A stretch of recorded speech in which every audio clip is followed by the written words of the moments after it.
ตัวได้แล้ว2เซียวสัญชาติจีนรอถูกเวรรถใหญ่ลักทรัพย์มาแล้ว6ครั้งวันที่11พฤษภาคม2026เวลา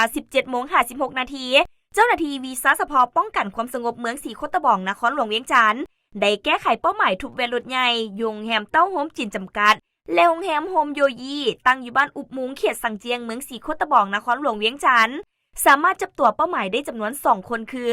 1. เท้าจางหญิงอายุ42ปีอาชีพกรรมกรเสื้อซาสัญชาติจีนปัจจุบันพักเซาอยู่บ้านอุบมุงโรงแรมโฮมจีนจำกัดเขตสังเจียงเมืองสีโคตะบอง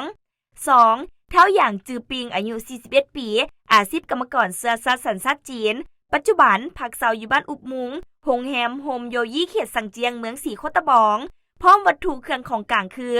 ตัวระบิดจุ้ม1อันหินเพชรตัดแก้ว1อันและพาหนะนำไส้ก่อเหตุรถจักรไฟฟ้าจำนวน1คันผ่านการสืบสวนสอบสวนพวกเกี่ยวรับสารภาพเคยก่อเหตุมาแล้ว6ครั้งคือครั้งที่1วันที่30เมษายน2026เวลา 21:30 นาทีได้เคลื่อนไหวทุบเวรรถใหญ่ยี่ห้อโตโยต้าป้ายทะเบียน6188กำแพงนครจอดอยู่แคมป์ทางหน้าวัดองค์ตื้อเมืองจันทบุรีได้เครื่องของคือเงินบาท 10,000 บาทเงินกีบ4ล้านกีบเงินหยวน300หยวนโทรศัพท์มือถือสีดำ1หน่วยเอกสารจำนวน1ครั้งที่2วันที่4พฤษภาคม2026เท้าหยางจือปิงเวลา 22:30 นาทีก่อเหตุอยู่บ้านอากาศเมืองสีโคตะบองนครหลวงเวียงจันทน์ได้เครื่องของคือกระเป๋าโน้ตบุ๊กพร้อมอุปกรณ์โน้ตบุ๊ก2หน่วยกระเป๋าพายยี่ห้อ CK 1หน่วยเงินบาท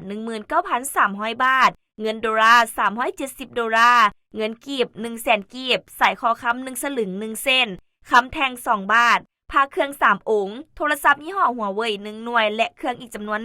1ครั้งที่3วันที่8พฤษภาคม2026เวลา 21:30 นาที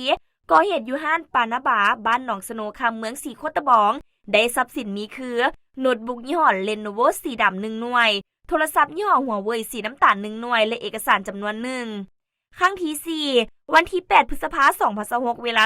22:30 นาทีก่อเหตุอยู่แคมป์ทางข้างร้านอาหารบารมีตั้งอยู่บ้านฮัสดีเมืองจันทบุรีนครหลวงเวียงจันทน์ได้ทรัพย์สินคือ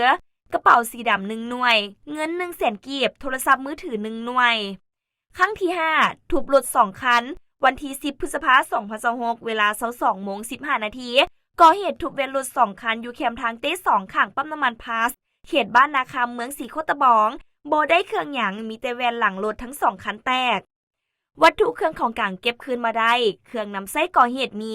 รถจักรไฟฟ้าสีขาว1คันหมวกกันกระทบ2หน่วยเสื้อโซ่งเกิบหมวกมีดตัดแก้วหัวสีสแตนเลสด้านจับสีบัวจำนวน1อันไฟสายสีดำ1อันส่วนวัตถุเครื่องของกลางเก็บคืนมาได้มีโน้ตบุ๊กยี่ห้อ Lenovo สีดำ1หน่วยโทรศัพท์ยี่ห้อหัวเว่ยสีน้ำตาล1หน่วยและเอกสารอีกจำนวน1ปัจจุบันเจ้าหน้าที่วีซ่าเฉพาะป้องกันความสงบเมืองสีโคตะบองได้นำตัวมาดำเนินการตามกฎหมาย